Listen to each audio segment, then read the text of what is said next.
So, magsisimula na tayo and then pag-usapan natin mamaya kung ano yung result yung last departmental exam nyo.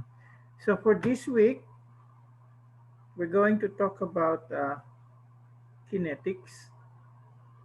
Okay?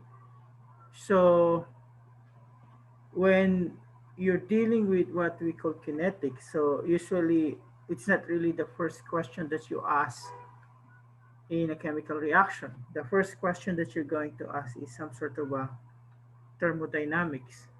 Okay?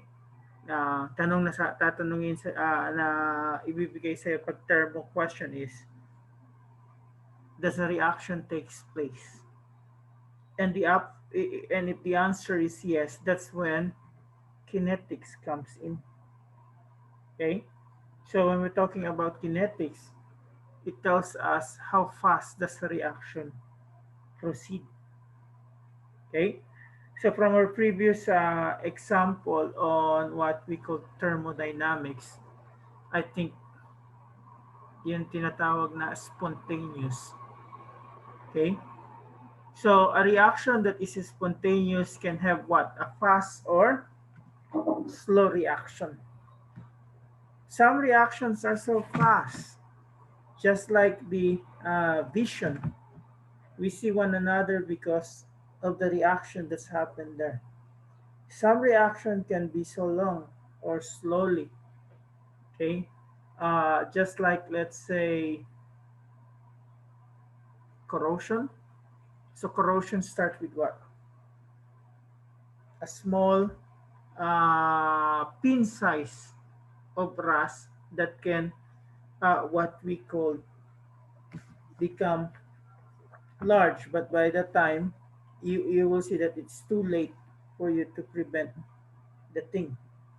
Okay, so when we're dealing with what we call chemical kinetics, we're dealing on how fast or slow a reaction is.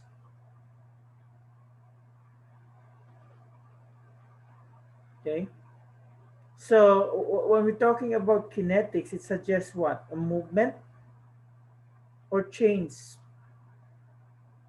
usually in the rate of the reaction with change in time.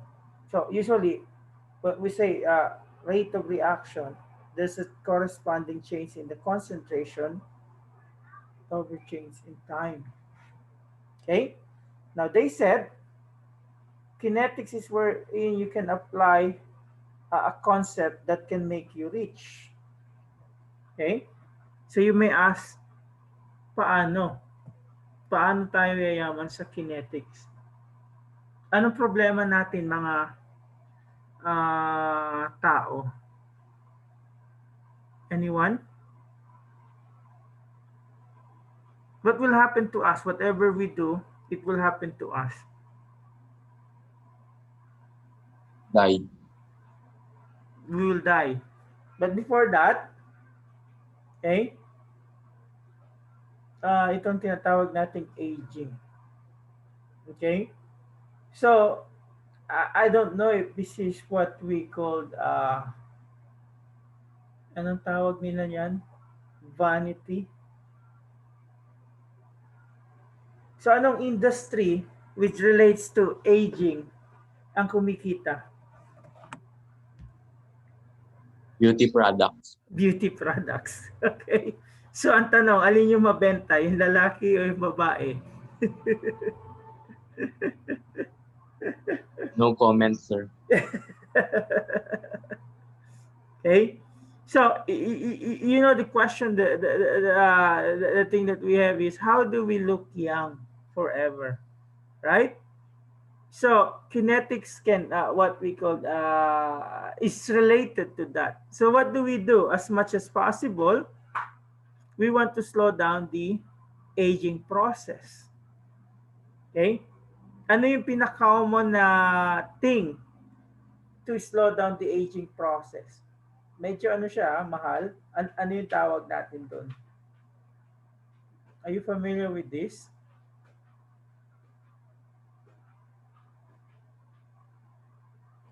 Plastic surgery.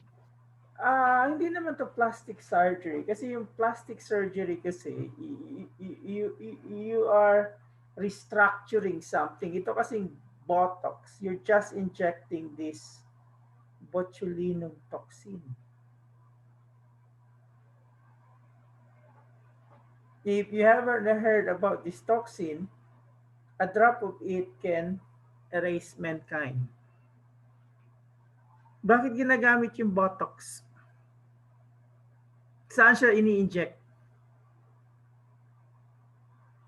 Anyone?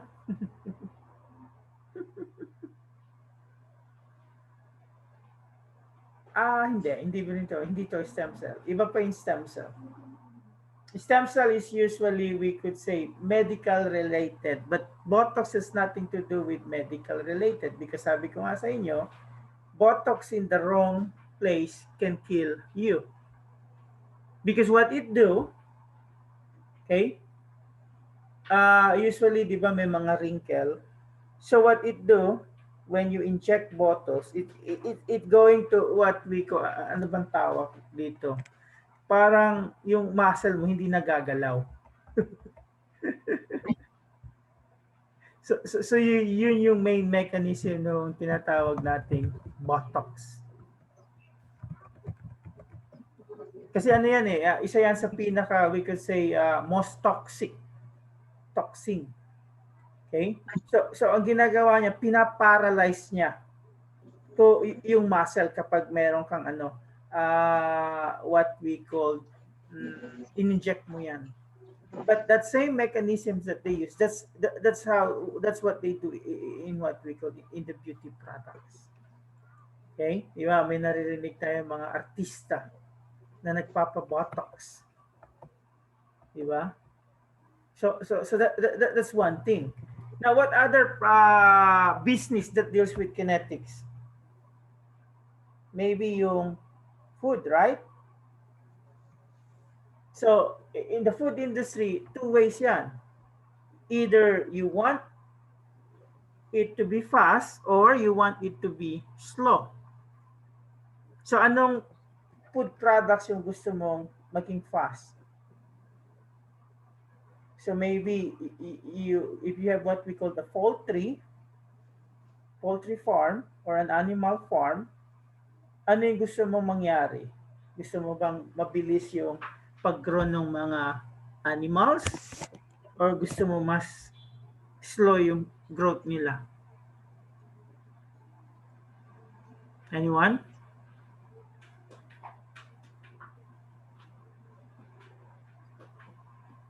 So in the food industry, I would say kung ako yung manager or may-ari, I want them to grow faster.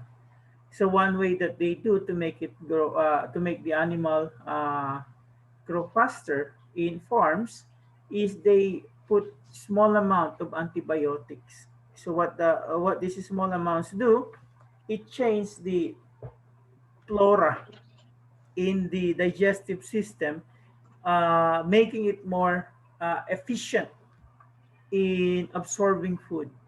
And what happens, instead of the 45 days poultry, you can harvest it within 38 days. Okay? Now, another way to look at the food is the one that is what? You want it to be slow. Anong klaseng food to? Usually, you want to maintain the freshness of food, di ba? Anong ginagawa natin? How do we slow down the degradation process of food materials? Nagva-vacuum po. Hmm? Pwedeng ilagay sa vacuum yung Ilalagay product. sa vacuum? Bakit ilalagay sa vacuum? Anong principle usually doon? Or yung pagbaba po ng reactants. Okay? So usually yung ng vacuum mo, you want it to remove of moisture because moisture is a good host of microorganism. And microorganism is one way that act on the degradation of your product. Diba? And then another way that you do is what? You put salt or you put it in a freezer. You lower the temperature. So those are the things that you do. Doon din sa ano, we could say sa food, if you wanted to make it faster, when we have banana and mango, what do you do?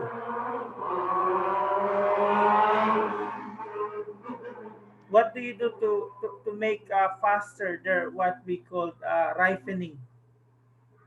Diyan sa Pilipinas, anong ginagawa natin? Or ginagawa pa ba yun? Alboro, sir. Okay, you use calcium carbide, yung kalburo. So what it do is, it release ethylene, and ethylene will hasten or catalyze the ripening process. So ang mangyayari doon, you're going to break down the glucose into sugar. Kaya di ba yung usually hilaw, ang lasa nila mapakla, di ba? But pag nahinog na, nagiging matamis. And if you want to look at the chemistry on that, mapakla pa siya nung hilaw siya because it's made up of glucose, which is polymer of sugar.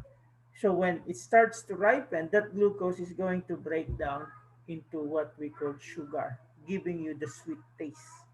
Although minsan, mas gusto daw nila yung natural na pagkahinog kaysa yung tawag dito, kinalburo. Okay? So those are just some of these chemical kinetics, making it faster or slower. So if you're going to look at the kinetics, you're going to look at the what we call the reaction rate. Okay? So when we're looking at the reaction rate, we look at the change in the concentration of a reactant or a product with time. So tinitingnan mo yung change ng concentration ng reactant at saka yung product. Now, in a typical reaction, what will happen? As the reaction proceeds, your reactant concentration go down, right? And as the reaction proceeds, your product concentration goes up. That's why if you're going to express the reaction rate, usually, when we're talking about reactant, meron kang negative sign. But when you go looking at what we call the product, meron kang positive sign. Okay? And the main reason for that is you have a negative sign if the rate pertains to the change in the reactant concentration, because what happened in the change in the concentration of A over time, ano nangyayari? Yung initial concentration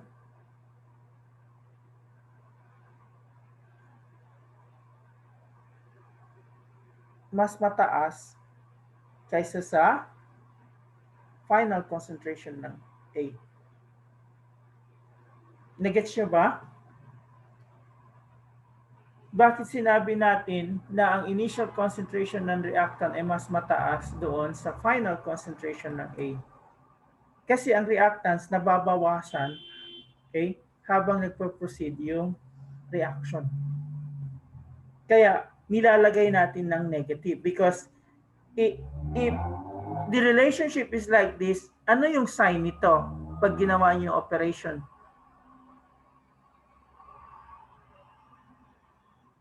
If you have a value that is less than, you subtract it with the value that is more than, what's the sign of the value that you will get?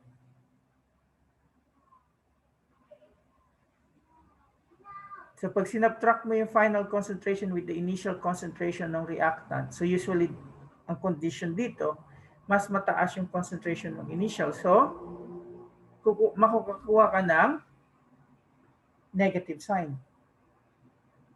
Nagets ba? Yes, sir. Okay? Yes po. Kasi di ba sabi ko sa inyo, yung A, yung reactant, nagdi-decrease siya with time. So ang mangyayari, yung concentration, the final concentration is always less than the initial concentration. So kapag less to compare dito, so makakaroon ka ng negative sign. But you cannot express rate in a negative sign. That's why, if you're dealing with the reactant, you put a negative sign here. Why? Negative times negative will give you what? Positive. But for the product, it's okay. Because what will happen, okay? the final concentration of the product is always greater than the initial concentration. So that means it will always have a positive sign. So ganito yung expression ng rate. This is pertaining to the reactant and this pertains to the product. Kasi ang gagawin ko dati habang nag-ano ako dito ng principles, we're going to use the self-assessment questions that we have. Para at least nare-review kayo agad doon sa ano natin.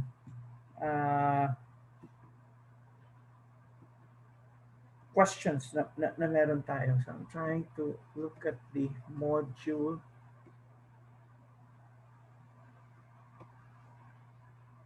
Oops, teka. Saan ko to?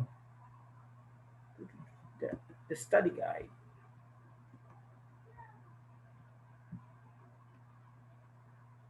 I think meron kasi sa study guide na ano. Not here.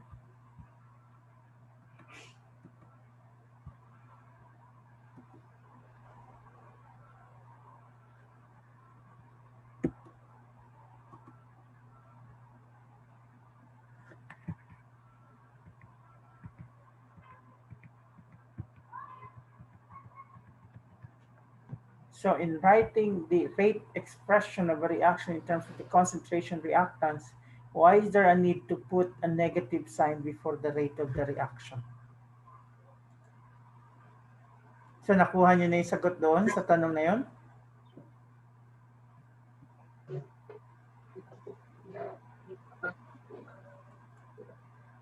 Kasi nga, kaya tayo merong negative sign kasi yung reactant, yung final concentration niya is always lower doon sa what we call initial concentration niya.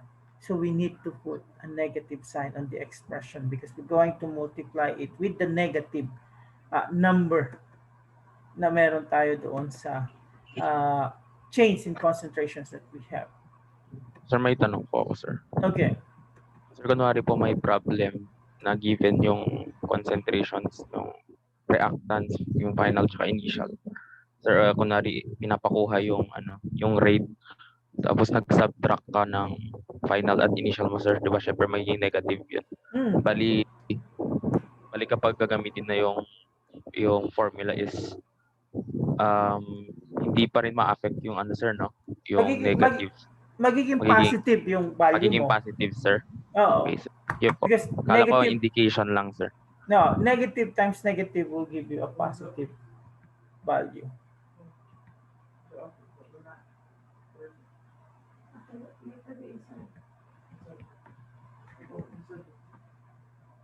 Okay?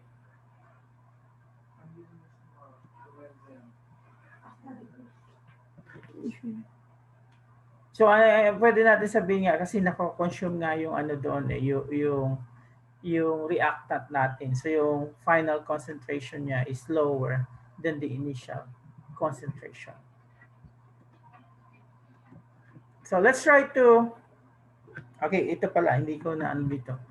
Because the concentration of A decreases with time, the change in the concentration of A is always a negative. So, you need to multiply it with a negative. Now, if you're going to look at like a picture of what's happening of A and B, A is represented by the reactant and B is the product, pwedeng ganon. So, umpisa, lahat siya black, so lahat siya A. Then after some time, you see some of the black becomes red. Okay? So, as time goes on, you have more product compared to your reactant. And if you're going to plot, okay, the rate of it, so you could see, you start, let's say, with 40 molecules of A. Now, after some times, that number decreases. Now, for the B, on the other hand, initially you have nothing on it, and then when you start the reaction, it starts to proceed.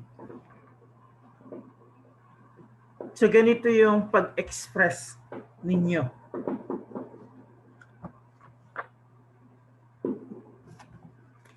Now, you may ask yourself, how do we monitor this chemical kinetics? So one way to do that is maybe by observing the color. So for instance, if you have this reaction, so you have here bromine, and that's the one that's responsible for that brown color. So when you add it with formic acid, magpo-form siya ng bromide, tapos H plus, tsaka CO2. So if you follow this reaction, there are two ways for you to determine the changes in the concentration. Either you look at the color that corresponds to bromine, or you look at the pressure caused by the formation of CO2. Now, the usual thing that we do in the lab is to monitor it visually. Okay? Instead of using the eye, we have an instrument called spectrometer. Monitor natin siya sa particular wavelength kung saan maximum yung reading nitong color na to. So what happened with time, so ito yung initial time, and then after some time, and then after some time. So as you could see here, okay, as the times goes on, the reading decrease kasi yung absorbance niya nagdi-decrease to the point that maybe by this time ganito na lang yung reading niya.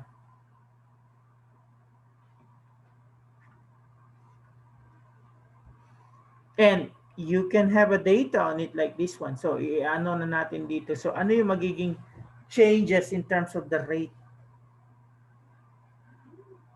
So you can monitor the corresponding absorbance and then relate it to the concentration. So at initial time, ito yung concentration. After 50 seconds, it becomes lower. Okay? And go on until at 400 seconds, it becomes low. And if you're going to plot it, ganito yung itsura niya. And you can have here the so-called average rate, which is just okay, the change in the concentration of bromine over change in time times negative. Why? Because bromine is what?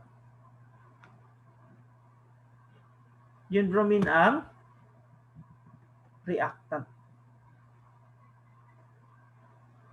Okay? And if you're going to look at this, usually ito lang yung minomonitor natin eh.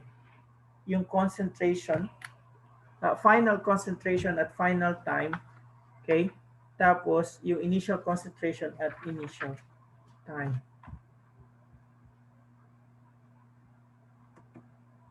Titingnan ko yung question natin sa sa study guide. Kasi ito yung parang magiging basis ko eh. So, sabi dito, wala pa tayo dito. Yung rate of decomposition in the reaction is this one. Pupunta tayo dyan mamaya. Okay? So, yan yung what we call monitoring the concentration at a particular time. So, hindi ka na ito dito. So, ito yung ibang way if you want to monitor it through change in pressure.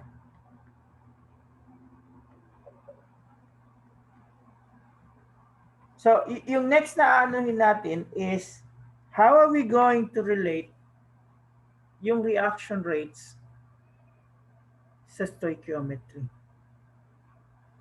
So anong ibig sabihin nito? Okay?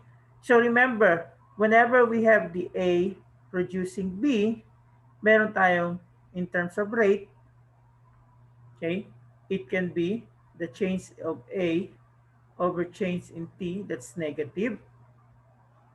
And we can also have rate in terms of the change in the concentration of B over change in T. Now, if it's just A and B, we could put the rate as this.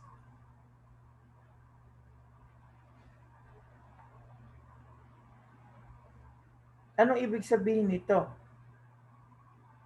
How are we going to interpret this one? So if you have a negative, you could say that's the rate of disappearance of A. or that's the rate of degradation of A. And if we have a positive, that's the rate of what? Formation of B. Now, the question is, what if the stoichiometry is not 1:1? How are we going to relate the reaction rates? So for instance, kapag meron tayong ganito, paano natin i-relate yung reaction rate dyan? Okay? So, if we're going to interpret this at molar level, you could say 2 moles of A disappear for each mole of B that is formed. If it's like this one mole of A disappear for every mole of B that is formed. Okay? So, ang tanong, ano yung general relationship na meron sila? So, if I'm going to write the rate expression, I will just follow this thing. But there's one way for you that you need to know. You have to include whatever's the coefficient here. Now, sa tingin ninyo, itong rate na to, kinonsider ba niya yung coefficient before A at coefficient before B? Yes or no? Ano yung coefficient ng A at ano yung coefficient ng B? Anyone? 1, Okay. sir. So both of them are 1. And we can consider it because the way that we're going to rule it out is kung ano man yung coefficient niya, i-multiply mo yun sa reciprocal. So if this is the case, paano natin isusulat to? So we could say that this is what? 1, negative 1/2 A over T, and this one is what? 1/1 delta B.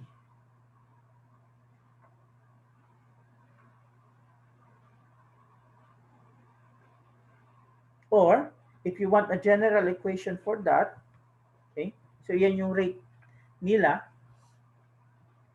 you can have a general expression like A of A plus B of B, producing C of C plus D of D, and you can express the rate as this. So kung ano man yung stoichiometry nila dito, okay, kung meron kang reactant, lagay mo yung negative and then 1 minus the stoichiometry, not 1 minus, 1 over or the reciprocal of your stoichiometry. And that is also equal to this. And that is also equals to this.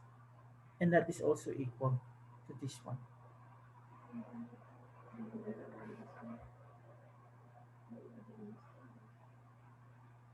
So let's try. Solve tayo ng ano para tingnan natin kung maintindihan and then we will going to answer this self-assessment question. So let's try to write the rate expression. So yung tawag dyan sa ganito is rate expression. Okay? For the following reaction in terms of the disappearance of the reactant and the appearance of the product. So letter A I think is very easy, right? Kasi lahat sila ay ano?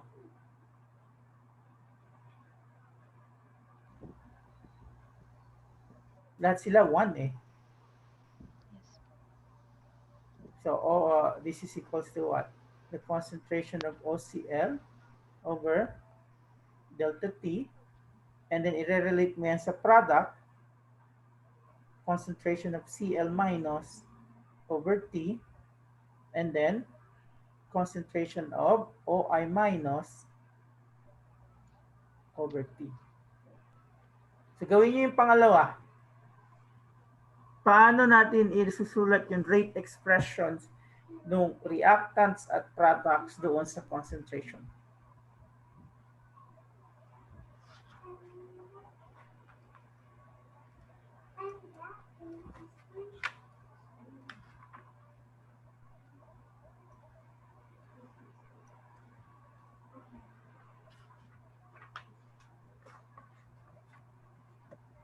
Anyone? So this is for A. Easy lang kasi lahat sila what? In stoichiometry 1. But how about for B? How are you going to write the rate expression?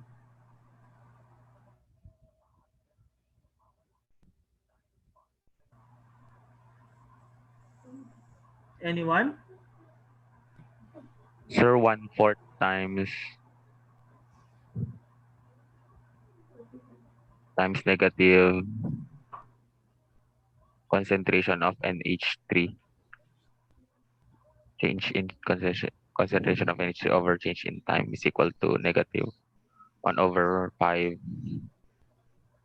times change in concentration of O2 over change in time is equal to 1/4 change in concentration of NO over change in time is equal to 1/6 concentration of H2O all over change in time.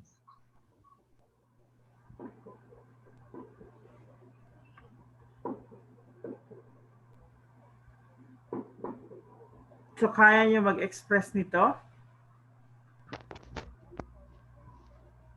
Expression pa lang ito. Later on, we will have numbers.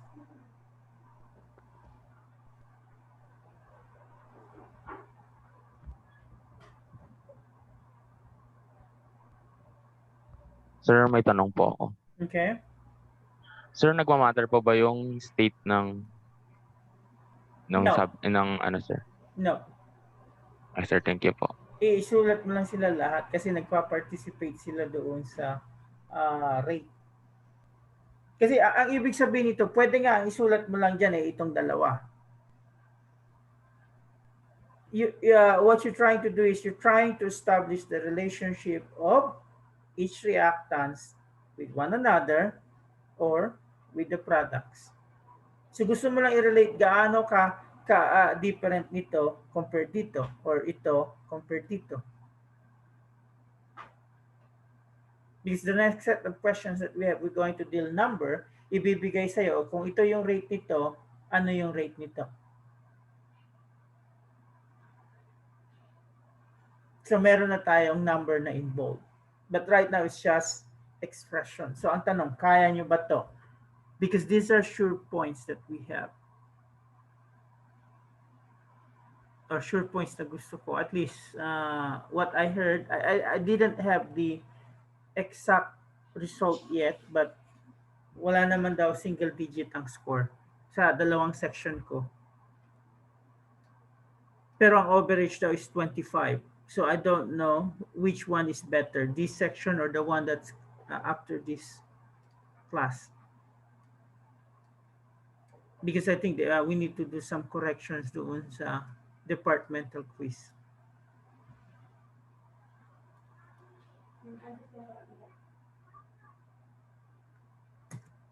So question, tanong.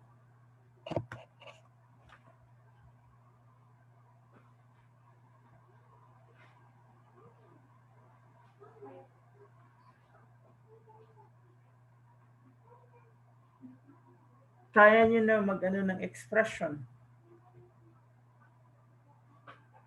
Because the next thing that we're going to do is, okay, aside from writing the rate expression, what if we have numbers involved? So for instance, consider the reaction 4NO2 reacting with oxygen giving you 2N2O5. Now suppose that at a particular moment during the reaction, molecular oxygen is reacting at the rate of 0.024 molar per liter per second. At what rate is N2O5 being formed? And at what rate is NO2 reacting? So usually, ang rate na negative, ibig sabihin ano? Nagdi-decrease siya with time.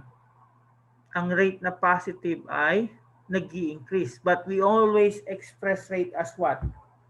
Positive. Ang way lang natin malalaman na negative siya kasi mas mababa yung final concentration doon sa initial concentration ng reactant. But if we want to express it just a rate, it should always be positive.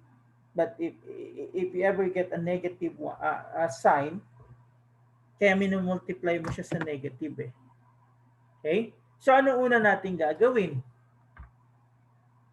we assign the rate of expression. So ano yung rate expression ng bawat isa dito?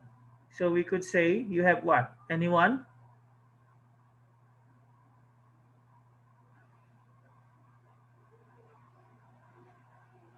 Paano natin susulat yung relationship ng tatlo sa bawat isa? So we put here the rate, and that is what? Negative 1/4 times 1/4 times concentration of change in concentration of NO2 over change in time is equal change in to time. change in You don't O2 need to over. what we call write 1/1. It's understood kung wala na 1 siya. And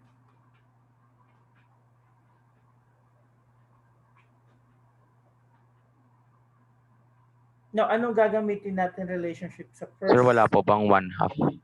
Oh, meron tayong 1/2. Yeah. So, anong relationship ang gagamitin natin dito? Ano yung given? Yung oxygen. So, ano ibig sabihin nito? If we're going to write this, what we call the relationship here.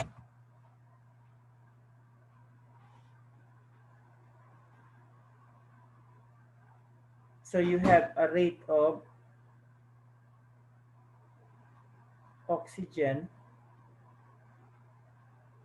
that is equals to what?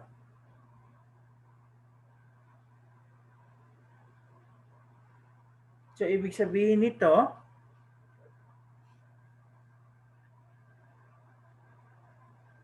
yung rate ng oxygen dito ay 0.024.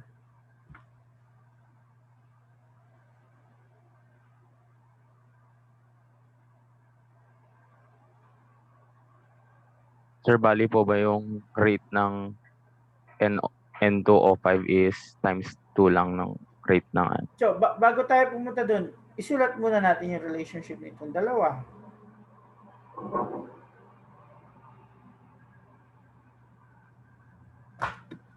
Okay? So, ito yung dalawa, di ba? So, ano masasabi nito sa 0.024? If we're going to look at this, what is it? Is it a rate of disappearance or a rate of formation? disappearance, sir. Okay? So, it's a rate of disappearance. Why? Because you have O2. So, in that case, ano yung pwede mong gawin dito?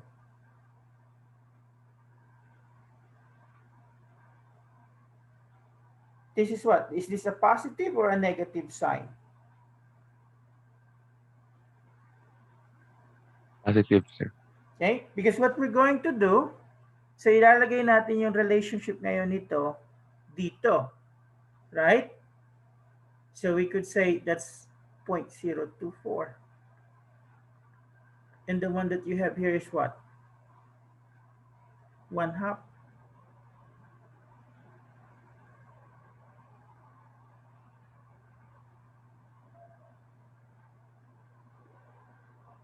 So you have a negative sign here, but since you know that this is what?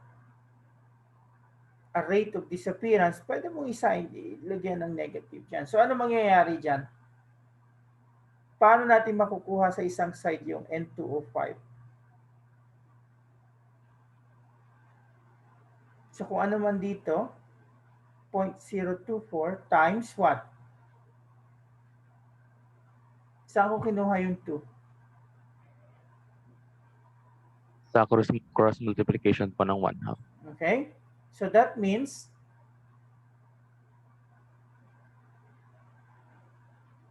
ito yung sagot ko.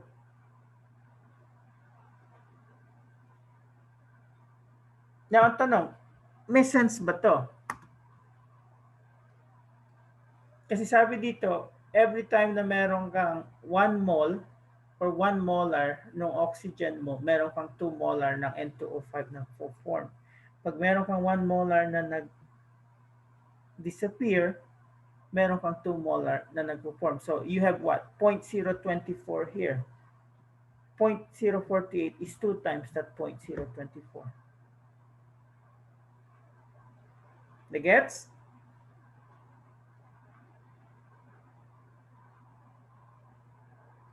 Anyone? Analyze. Kasi gusto ko at least yung mga nandito sure na makukuha ninyo yung tanong na to if ever lumabas sa exam.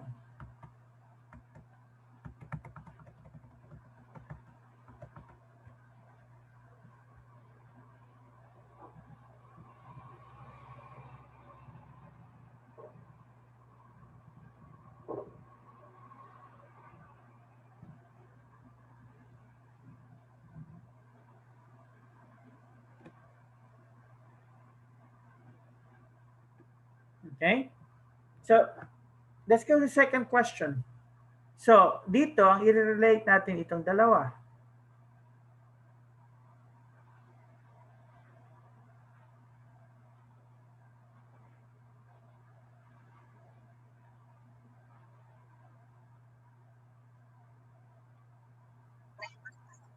Right? So, again, paano natin, let's say, we want to put this on one side. Anong kailangan natin Dito gawin? Facebook ito.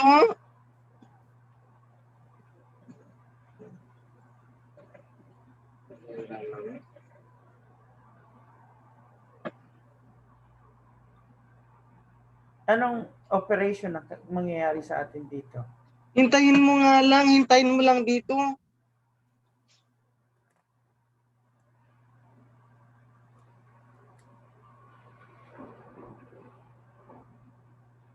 Bago natin ilagay yung number, anong operation ang gagawin natin?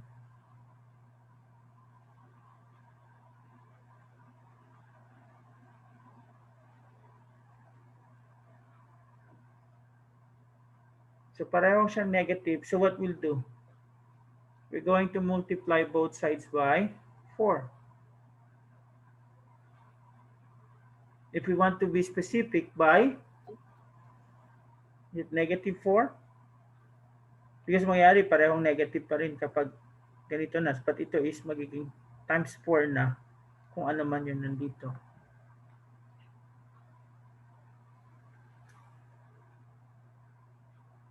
Right?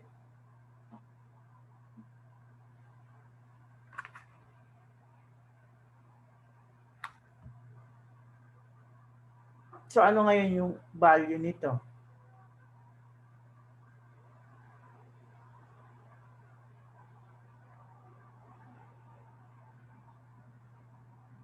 So 4 times 0.24. So this is now 0.96.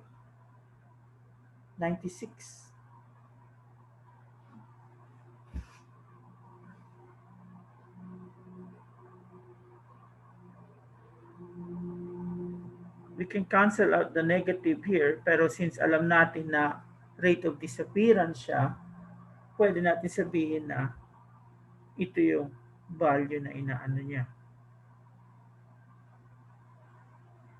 Or if we just want to compare, so kung ang rate of disappearance ng oxygen is 0.024, yung corresponding rate of disappearance ng NO2 is 0.096. The negative sign just tells you that it is in the product side, or in the reactant side, not product side.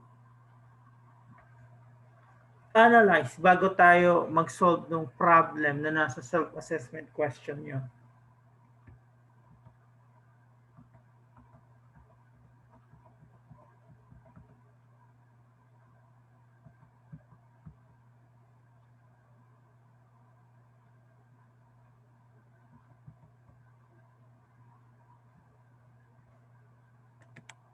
Kasi ito kapag nagtanong sa inyo, you should always get the rate in terms of positive sign.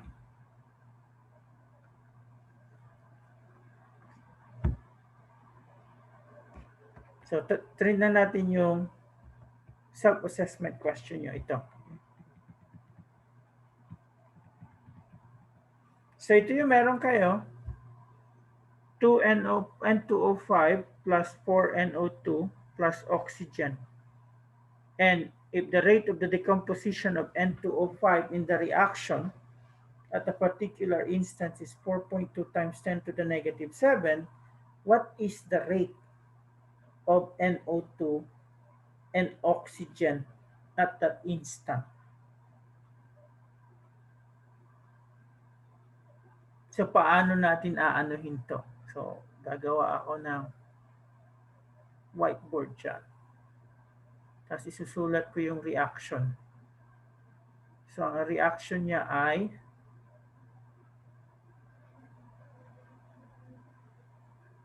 N2O5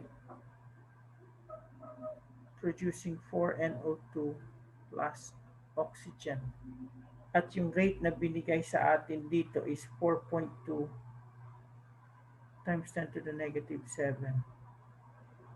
So, ang tanong sa atin ngayon, ano yung rate ng NO2 at saka oxygen? So, ito yung rate ng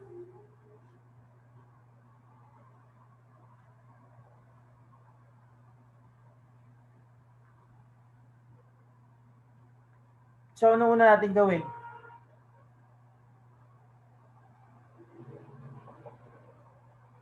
Sulat po yung rate expression. Okay? Susulat natin yung rate expression. Teka lang. Oops, nawala.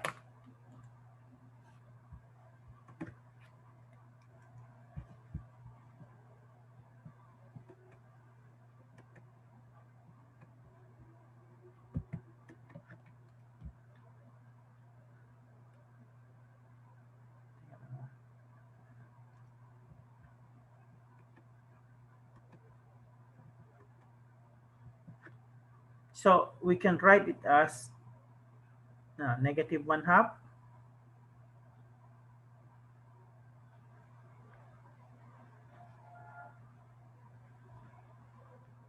equals to 1/4 over NO2 delta T, and then ano yung ano natin dito?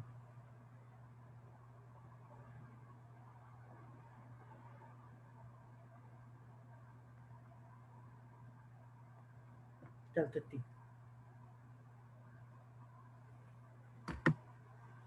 So we can go with the expression of this one.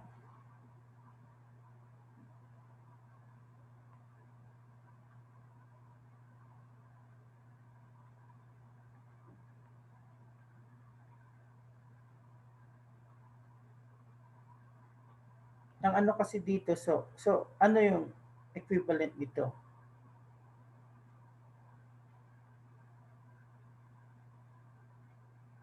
At itong buong to ay ini-express ng ano? Itong value na to.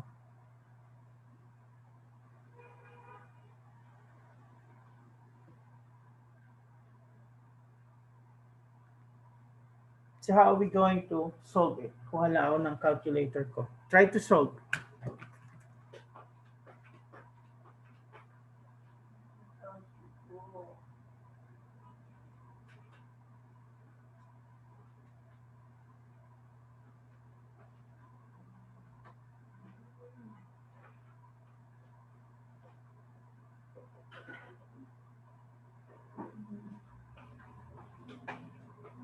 Dito pala.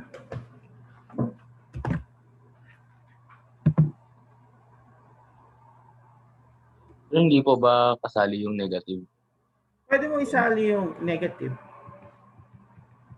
Kasi ang mangyari naman dyan, ang value eh what? Positive. Kasi ang hinahanap ay yung rate of formation.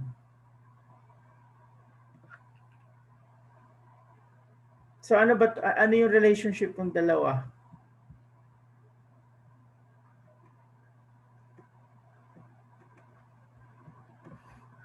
Ito, ang value pala hindi yung 1/2, ito lang yun, yung value nung 4.2.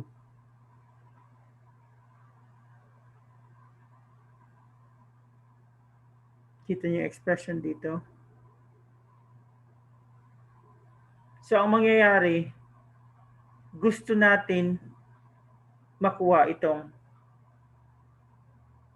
rate na to.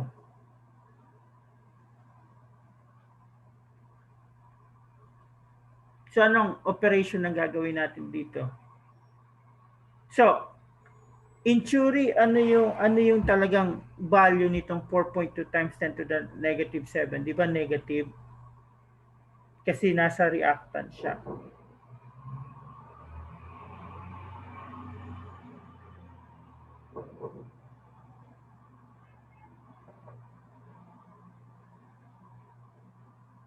Anong number yung i-multiply natin both sides?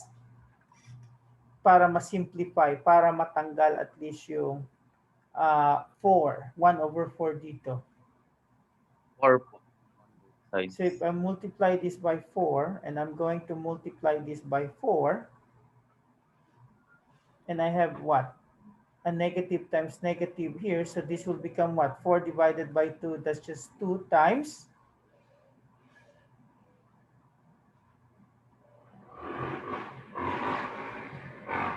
Giving me what? 8.4 times 10 raised to negative 7.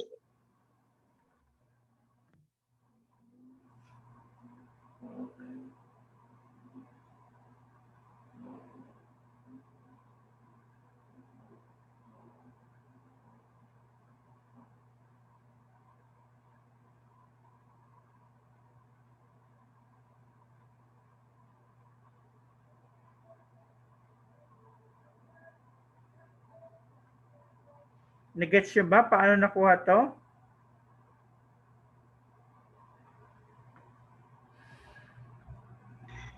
Yes po.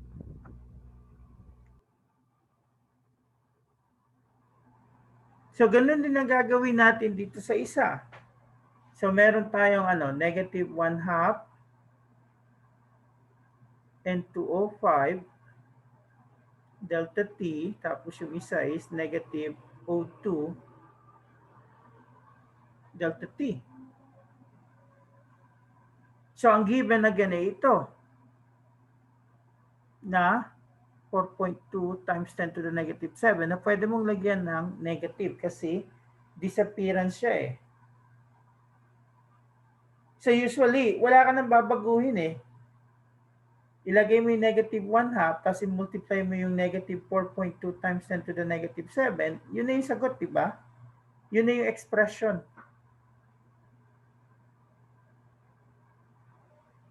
So ano yung sagot ngayon?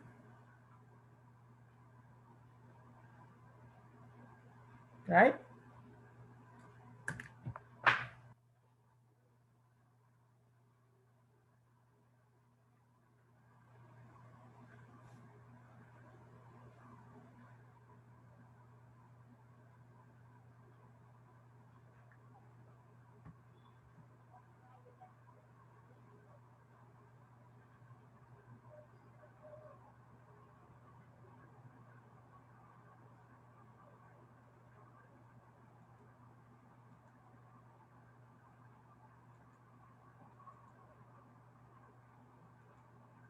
So tanong,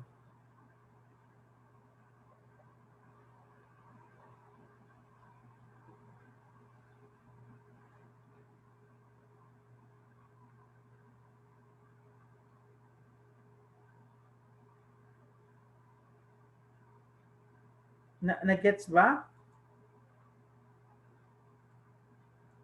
Bago tayo pumunta sa next part na factors affecting reaction rates.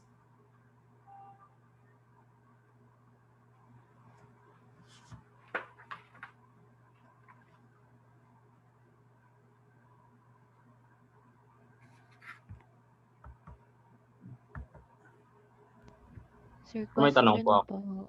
po. Sige. Sir, pwede pag yung value po nung sa NO2, pwede din po ba siyang gamitin para makuha yung rate ng O2? Yun din ang gagamitin. Yeah. Pwede rin. Okay po. But you always use the one that is the initial given. Kasi paano Okay. pag nagkamali ka doon sa NO2 mo? Okay po, sir. Thank you po. Kasi you can use it this way. Kung ito yung gagamitin mo, so ano yung relationship ng dalawa? 1/4, di ba?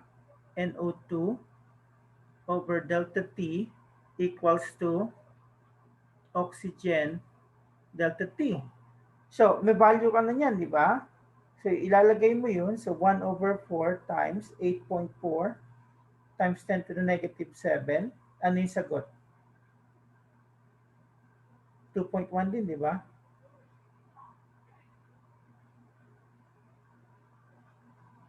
Tama ba?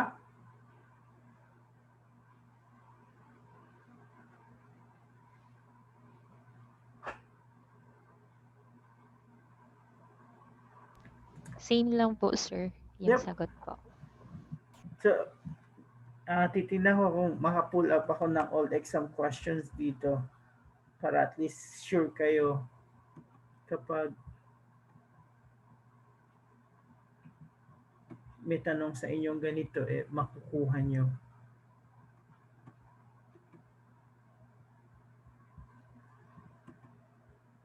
I'm trying to find yung mga old exam ko.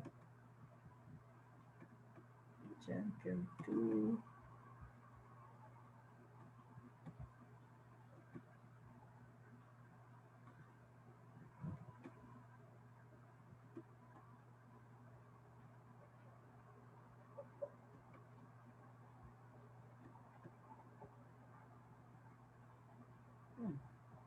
Ayun niya.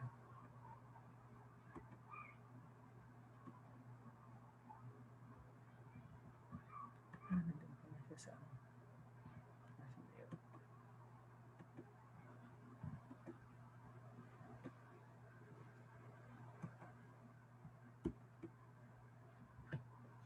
So, sagutin niyo number 1.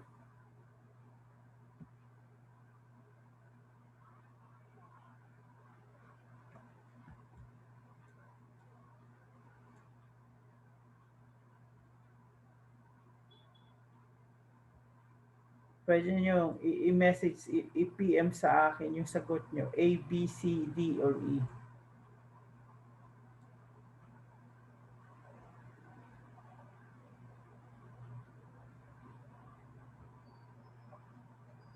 So, which of the following is not a valid expression for the rate of the reaction below?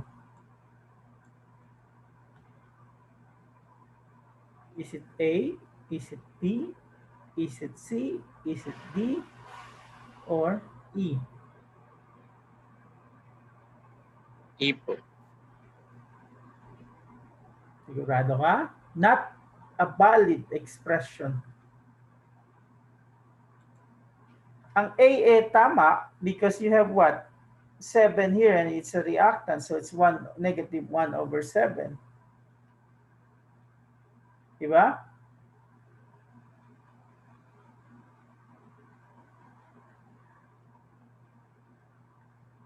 B is tama din kasi you have 4 here and in the product side, so that's 1/4. C is you have 6 here in the products, that's 1/6, and D is 4 in the reactant, so that's 1/4. So the answer here is E. Everybody got that? So iyan yung mga tanong na pwede ninyong makuha.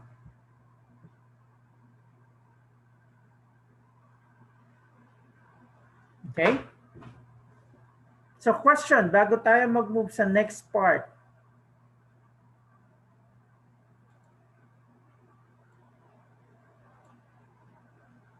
So yung next part natin is just factors affecting reaction rates.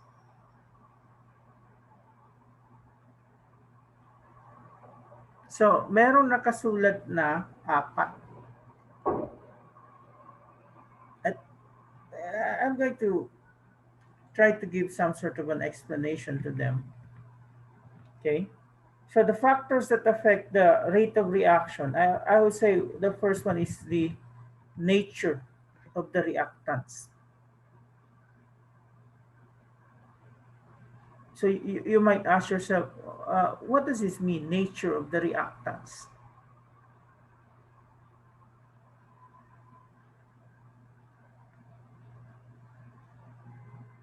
So dapat yung mga reactants, nagre-react sila. Okay? If they're not reacting, then walang reaction na mangyayari. Okay? So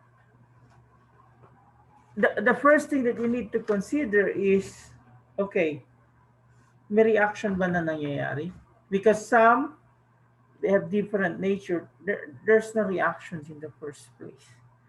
So kapag hindi nagre-react yung mga reactants, kahit anong gawin mo, they're just going to be what?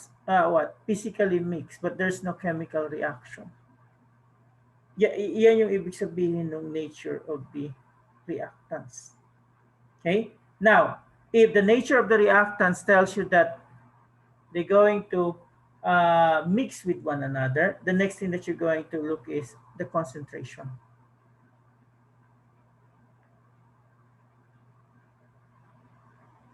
Now, reaction occur because of the so-called collision theory. So ano yung ibig sabihin ng collision theory? For the reaction to proceed, okay, the reactants must collide with one another. So paano maapektuhan yung concentration? The higher the concentration, the more reactants that you have. And the more reactants that you have, the higher the probability that they will collide with one another. Isipin na lang natin yung mga reactants natin ay yung kotse sa parking lot.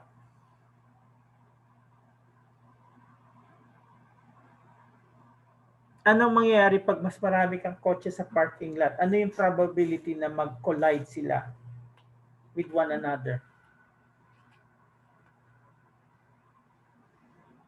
So mas maraming kotse, mas maraming probability na mag-collide sila with one another. The same thing with the reactants. The more reactants that you have, the more likely that they will collide with one another, and the higher is the reaction rate. Pwede rin sabihin natin dito sa nature of reactants, yung tinatawag nating, ano ba tawag dito? Surface area?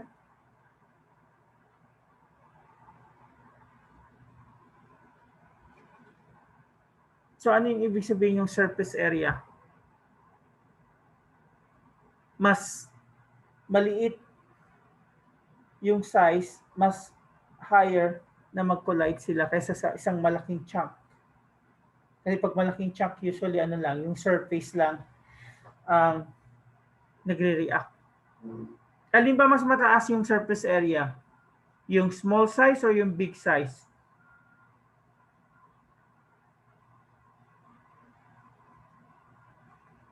Let's say meron kang isang malaking ganun, tapos meron compare dito sa mga butil-butil. So alin yung mas mataas yung surface area?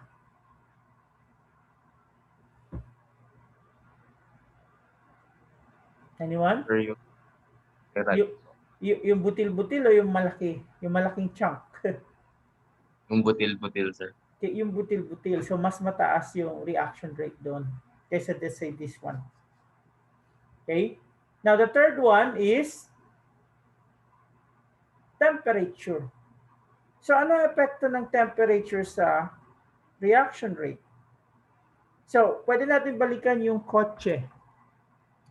What happened sa molecules kapag mataas ang temperature? Ano nangyayari sa movement nila?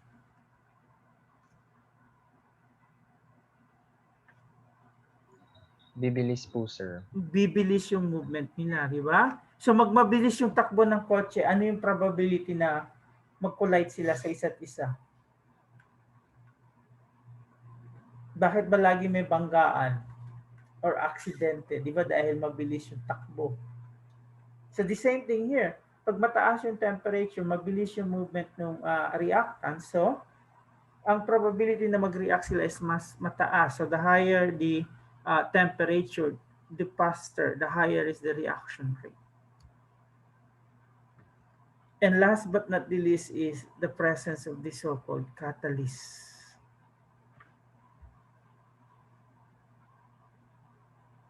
Ano yung definition ng catalyst?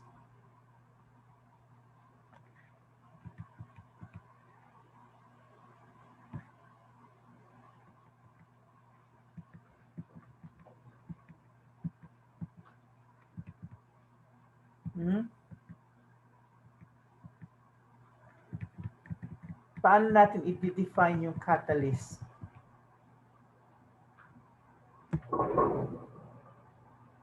So, we can define catalyst as substance that makes the reaction faster. So it makes the reaction faster, so that means it increases the rate of the reaction. So usually, ang catalyst, ano yan? Kung ano yung nature nila, kung ano yung identity nila at the start of the reaction, by the end of the reaction, they retain that identity. Hindi sila nag-use up sa reaction. Ang ginagawa lang nila, pinapabilis nila yung reaction. And you will know about it as we go on dito sa chapter na to. I'm just trying to show you yung factors na nag-a-affect sa reaction rate. So yung nature of reactant, okay? Yung concentration of the reactant, yung temperature, tsaka yung catalyst. Usually, ang catalyst, ang ginagawa niyan is hasten the reaction. Okay? So, ginagawa niya, nagkakaroon siya ng alternative pathway. So, usually, for a reaction to proceed, meron tayong tinatawag na. Anyone wants to know what's EA?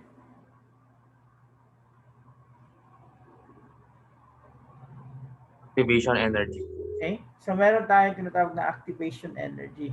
Para mag-proceed daw yung reaction, kailangan ma-overcome ng system yung activation energy. Now, what the catalyst do is it provides an alternative pathway with usually lower activation energy. Okay? So, ito lang i-ano ko for now. Tatapusin natin yan next meeting. Ayoko ano, kasi inaano lang natin yung tawag natin kung ano yung nandito sa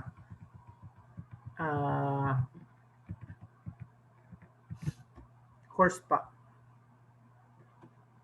So if we're going to look at yung modules natin. So we define the rate of the reaction. So this is just a change in the concentration with respect to change in time. And then explain the factors affecting the rate of the reaction. So I mentioned 4.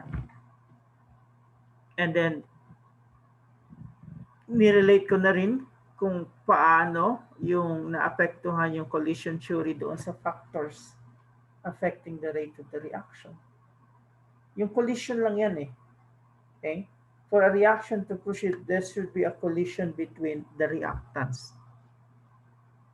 So, pag mas mataas ang concentration, okay, mas higher yung probability ng collision, mas mataas yung rate of the reaction. Mas mataas ang temperature, mabilis yung movement ng mga reactant, so mabilis yung probability na mag-collide sila, so mataas yung rate of reaction. And then, activation energy, this is the energy that you need to overcome, and the factors that affect it, we will going to discuss next meeting. Tapos meron pa tayong tinatawag na rate law. So, question.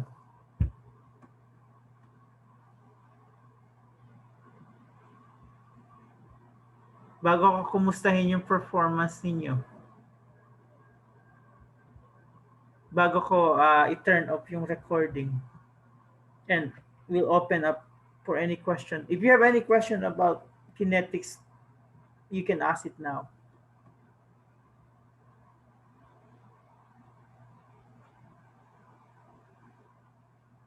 So all I know, the average of U and B section is 25, and no one got a single digit score. Kasi meron akong narinig yung isang section ata ang lowest is 8. So, I'm not sure what your score yet.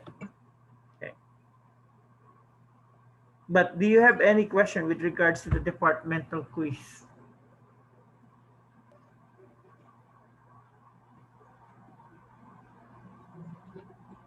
Kasi may final exam tayo na pwedeng lumabas uli yung mga question na yun.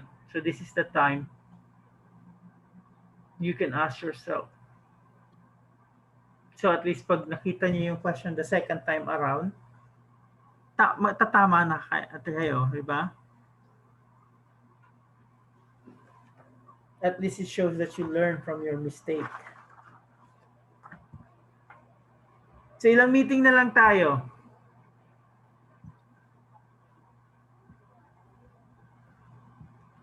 Hindi ko makita yung schedule at this time eh. But how many more meetings do we have? Anyone? Any idea? Dalawa or tatlo, sir. Tatlo. So ang next ano natin yata module test ay yung module 7 and module 8, which is this one.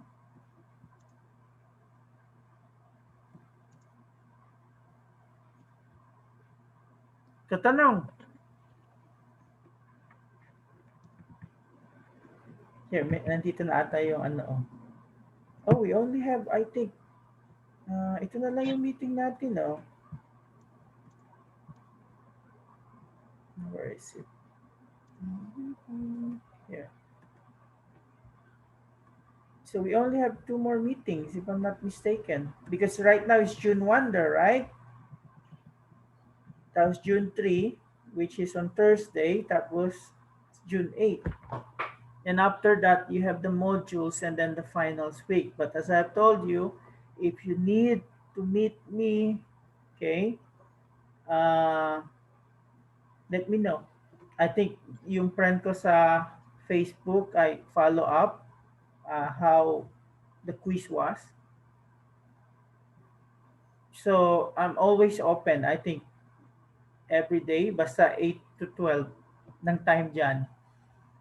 Please don't do it, let's say 1 to 5, because that's 1 in the morning to 6 in the morning here. So most likely tulog ako na.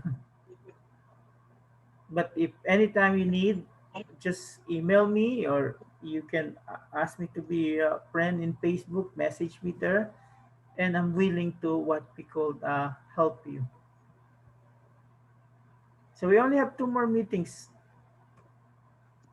And I think I'm going to use it like this one. Okay lang ba sa inyo ganito? Kung hindi nyo man kayang mag-synchronous, I'm going to make the recording available. Yes, sir. Thank you po. So yung iba, Okay po, sir. Thank you okay po. lang? Because next meeting, tatapusin natin yung kinetics. And then, as I told you, huwag kayong mahiya, okay, na magtanong. I think it's Leo, who is my friend in Facebook. Because I also want to see how I can be of help to you. I already posted all the materials na pwede ninyong gamitin. Okay.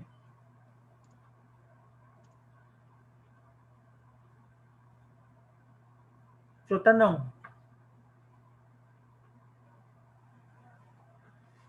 Junya, hunyo na. So, may tanong? Mahirap ba yung departmental quiz? Papatayin ko na yung recording, ha?